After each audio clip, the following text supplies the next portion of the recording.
Hello friends, आज हम पढ़ेंगे विलियम शेक्सपियर की सोनेट नंबर 138 जिसका टाइटल है when my love swears that she is made of truth.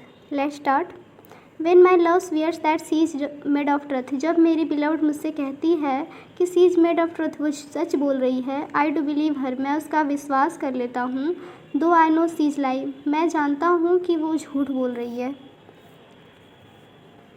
That she might think me some untutored youth, शायद वो मुझे समझती होगी सम अनट्यूटर्ड, कोई ना समझ युवा समझती होगी। Unlearned in the world's false subtleties, जो अनजान है इस संसार की बुराइयों से। Thus vainly thinking that she thinks me young, और ये मैं पूरे अभिमान के साथ कह सकता हूँ वैनली थिंकिंग कि that she thinks me young, कि वो मुझे अभी यंग समझती है।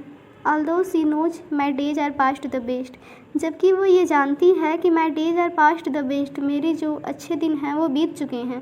Simply I credit her false speaking tongue, मैं जो उसकी झूठ बोलने की कला है, फॉल्स स्पीकिंग टंग है, उसकी तारीफ़ कर सकता हूँ। उसकी जो झूठ बोलने की कला है वो प्रशंसनीय है। On both side the sea simple truth suppressed, इस तरीके से दोनों तरफ से, मेरी तरफ से भी और उसकी तरफ से भी, जो सामान्य सच था उसे छिपाया जा रहा था।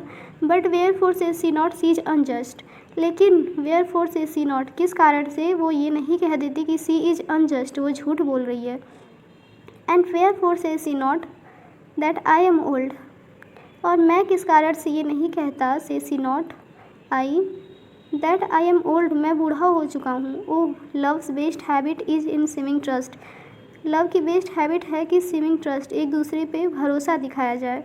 And age in love loves not to have year told, और जो प्रेम में उम्र होती है, एज इन लव, प्रेम में जो उम्र होती है, लव्स नॉट, वो ये पसंद नहीं करती टू हैव ईयर टोल्ड, की उम्र की बात हो। Therefore I lie with her and she with me, मैं उससे झूठ बोलता हूँ एंड वो मुझसे झूठ बोलती है, और इस झूठ में भी हम एक दूसरे की झूठी प्रशंसा करते हैं। Sonnet number 138 when my love swears that she is made of truth, ये टाइटल है, विलियम शेक्सपियर के द्वारा लिखी गई है। और इसका इंट्रोडक्शन, ये सोनेट जो है 138, ये विलियम शेक्सपियर की 154 सोनेट में से एक है, जिसमें लव एंड रिलेशनशिप, इन दोनों के बारे में बताया गया है। Between speaker and his love, theme falsehood, मतलब झूठ। उनके रिलेशन के बीच में, जो रिलेशन है उनका स्पीकर का और उनकी लव का, उसके बीच में फॉल्सहुड है, मतलब बहुत ही ज़्यादा झूठ है, जो ये शो करता है कि उनके अंदर deep understanding of love complexities, कि उनका लव जो है वो डीप तो है, पर ये लव खुद जो है it is a complex process. इसमें सिर्फ हमेशा ट्रुथ नहीं होता है, कुछ चीज़ों को छिपाने के लिए फॉल्सहुड भी इसेंशियल है। Critical analysis, theme of truth and deception, सच और ये धोखा, डिसेप्शन झूठ है। म्यूचुअल डिसेप्शन, एक दूसरे को भी धोखा।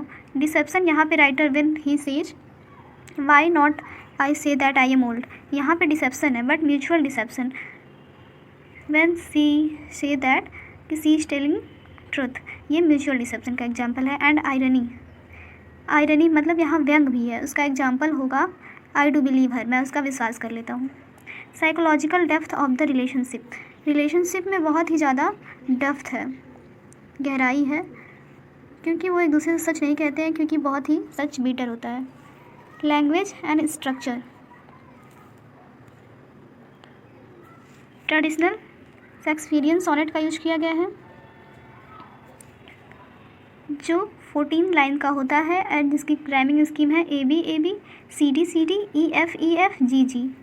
एम्बिक पेंटामीटर का यूज किया गया है। टोन आयरनिक है, रिफ्लेक्सिव है, and there is a sense of reflect on falsehood, ये फॉल्सहुड को रिफ्लेक्ट करता है। और relationship and acceptance of human flaws, ये जो सोनेट है 138, उसमें राइटर इम्फेसिस करता है कि love itself is a complex process, और उसमें कभी भी बस ये नहीं हो सकता कि सच बोला जाए, उसमें फॉल्सहुड होता है, ह्यूमन फ्लॉज होते हैं। कंक्लूजन कि it's so the complex portrayal of love, love को बहुत ही ज़्यादा कॉम्प्लेक्स तरीके से दिखाया गया है, डिसेप्शन और धोखे को। An interplay between the truth and illusion, जैसा सच है और जैसा सच प्रतीत होता है, दोनों के बीच में रिलेशनशिप है, मतलब दोनों के बीच में बहुत ही अच्छे से रिलेशन को दिखाया गया है।